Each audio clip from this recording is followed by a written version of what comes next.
Existe un cristianismo que casi nadie conoce. No es el cristianismo de las iglesias, ni el de los dogmas, ni el de la simple creencia. Es el cristianismo interior. El cristianismo esotérico. Este cristianismo enseña que las palabras de Jesús no eran solo morales, sino iniciáticas. Que cuando hablaba de nacer de nuevo, morir en sí mismo o el reino de los cielos está dentro de vosotros, hablaba de transformaciones internas reales. Uno de los textos más importantes de este cristianismo esotérico es el Pistis Sophia. Este libro fue descubierto en el siglo XVIII en un manuscrito copto, conocido hoy como el Códice Askewiano, y actualmente se conserva en el Museo Británico. Su autor humano es desconocido. Probablemente fue escrito entre los siglos II y III de nuestra era por comunidades gnósticas cristianas de Egipto o Siria. El texto se presenta como un diálogo donde Jesús, después de resucitar, enseña durante 11 años en secreto a sus discípulos y discípulas, revelándoles los misterios del alma, del universo, del destino y de la liberación interior. Durante siglos, este tipo de enseñanzas fueron perseguidas y destruidas por la Iglesia oficial, porque no encajaban con un cristianismo de obediencia, sino con uno de conocimiento interior. El Pistis Sophia fue estudiado por investigadores y pensadores como G.R.S. Mead, Carl Jung, y por diversas escuelas esotéricas de Oriente y Occidente. No es un libro marginal, es una pieza central del cristianismo místico y gnóstico original. Este texto no contradice el Nuevo Testamento. Lo que hace es continuarlo y profundizarlo. Si los evangelios contienen las enseñanzas públicas de Jesús, el Pistis Sophia contiene las enseñanzas internas y reservadas. Y lo que enseña es esto: que el cristianismo no era un sistema de creencias, sino un camino de transformación radical del alma. El libro 1. La caída, el sufrimiento y el rescate del alma. El primer libro del Pistis Sophia no es un tratado teórico. Es un drama cósmico y al mismo tiempo interior. Narra la historia de Pistis Sophia, un ser de luz que, movido por un deseo equivocado, mira hacia abajo, hacia las regiones inferiores del caos, creyendo ver la luz suprema, y cae.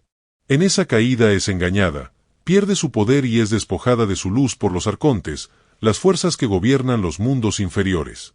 Queda atrapada en regiones de oscuridad, oprimida, humillada, sin fuerza, incapaz de regresar por sí misma. Entonces comienza algo fundamental: el arrepentimiento. Pistis Sophia entona 13 himnos o arrepentimientos, que no son rezos externos, sino gritos del alma que reconoce su error y quiere volver a su origen. Cada arrepentimiento representa un grado de comprensión, de humildad y de rendición del ego. El Cristo, como principio de la luz, no la rescata de golpe. La va levantando por etapas, nivel por nivel, probando su sinceridad, su constancia y su transformación. A veces vuelve a caer. A veces vuelve a ser atacada. A veces pierde otra vez parte de su luz. Porque el camino de regreso no es lineal. El texto deja claro que la liberación no es automática. Requiere perseverancia, conciencia y un cambio real del ser. La clave esotérica es esta: Pistis Sophia es el alma humana. Su caída es nuestra caída en la materia. Su engaño es nuestra identificación con el mundo. Su pérdida de luz es nuestra pérdida de conciencia. Y su rescate es el trabajo interior. El libro y enseña que nadie se salva por decreto. Que incluso un ser de luz puede caer. Y que solo la transformación profunda permite regresar. Este libro redefine el cristianismo.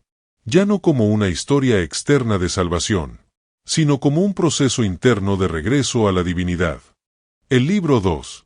¿Qué pasa con el alma después de la muerte? En el segundo libro del Pistis Sophia, Jesús aborda uno de los temas más profundos y más temidos por el ser humano: ¿qué ocurre realmente después de morir? Aquí no se presenta la idea simple de un cielo o un infierno inmediatos. Lo que se describe es un proceso complejo, ordenado y profundamente justo. Cuando el cuerpo muere, el alma es conducida a regiones intermedias donde es examinada y pesada, no por creencias, sino por sus obras, sus deseos y su estado interior. Existen regiones de corrección, regiones de purificación y regiones de descanso. Cada alma va exactamente al lugar que corresponde a lo que es, no a lo que dice creer. Algunas almas, las que han trabajado sobre sí mismas en vida, ascienden a regiones superiores.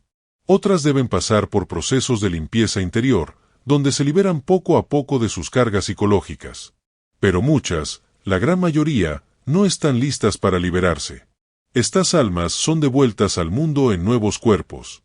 El texto enseña claramente la reencarnación como mecanismo de justicia, aprendizaje y equilibrio. No se trata de castigo. Se trata de continuar el proceso que no fue terminado. El Pistis Sophia explica que los llamados castigos no son venganzas divinas, sino estados de conciencia dolorosos producidos por las propias acciones del alma. Todo es matemático. Todo es exacto. Todo es consecuencia. Algunas almas pagan rápido. Otras necesitan largos ciclos de experiencias. El mensaje es incómodo pero liberador. Nadie se salva por pertenecer a una religión. Nadie se pierde por haber dudado. El destino del alma lo decide lo que es por dentro. Aquí el cristianismo vuelve a su forma original. No como sistema de premios y castigos arbitrarios, sino como escuela de transformación de la conciencia. El libro 2 convierte a la muerte en algo muy serio, pero también en algo profundamente lógico y justo. El libro 3. Los misterios, las iniciaciones y las vestiduras de luz.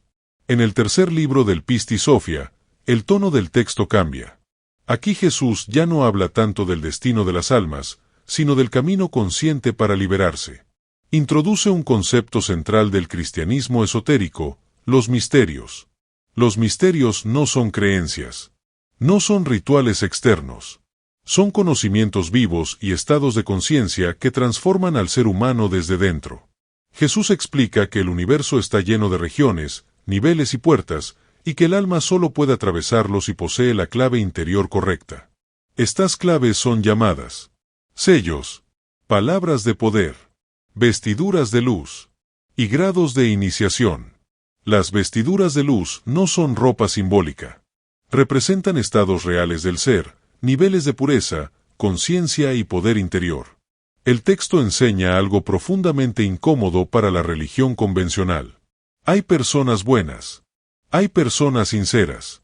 Pero sin conocimiento interior y sin transformación psicológica, esas almas no pueden atravesar las regiones superiores. No porque sean castigadas, sino porque no tienen el peso espiritual necesario. Jesús explica que muchos quedan atrapados en regiones intermedias durante muchísimo tiempo simplemente porque no trabajaron sobre sí mismos en vida. Aquí aparece con fuerza la idea del camino iniciático. No todos recorren el mismo camino. No todos llegan a la misma altura.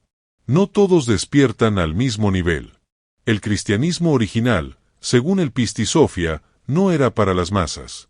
Era para quien estuviera dispuesto a morir en sí mismo y nacer de nuevo conscientemente. El libro 3 deja una idea brutalmente clara. La salvación no es un regalo. Es una construcción interior. Y ese trabajo, nadie puede hacerlo por ti. El libro 4. El juicio, la justicia cósmica y el destino de las almas. El cuarto libro del Pistis Sophia es el más duro, el más incómodo y el más directo. Aquí ya no se habla de símbolos suaves, sino de consecuencias. Jesús describe con gran detalle lo que ocurre con las almas que, teniendo conciencia, eligieron el mal, la mentira, el abuso o la corrupción. No se trata solo de pecadores comunes. El texto pone especial énfasis en los hipócritas religiosos, los falsos maestros, los que usan lo espiritual para dominar, y los que destruyen a otros conscientemente. Estas almas pasan por regiones de gran densidad y sufrimiento, no como venganza divina, sino como resultado exacto de lo que cultivaron dentro de sí. El Pistis Sophia describe procesos largos, algunos extremadamente largos, donde el alma es despojada poco a poco de sus deformaciones internas. Algunas almas logran eventualmente salir de esos estados. Otras quedan atrapadas en ciclos muy pesados durante edades enteras.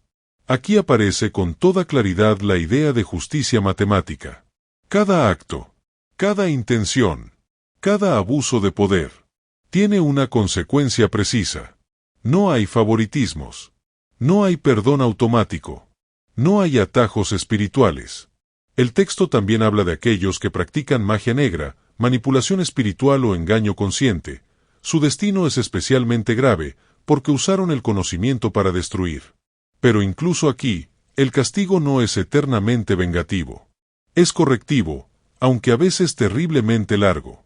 El mensaje final del libro 4 es este. El universo espiritual no funciona con sentimentalismos. Funciona con ley, equilibrio y conciencia. Y el cristianismo, visto desde aquí, deja de ser una religión de consuelo. Y se convierte en una responsabilidad cósmica. Si este contenido te sirve, dale like y suscríbete al canal, Paz Inverencial.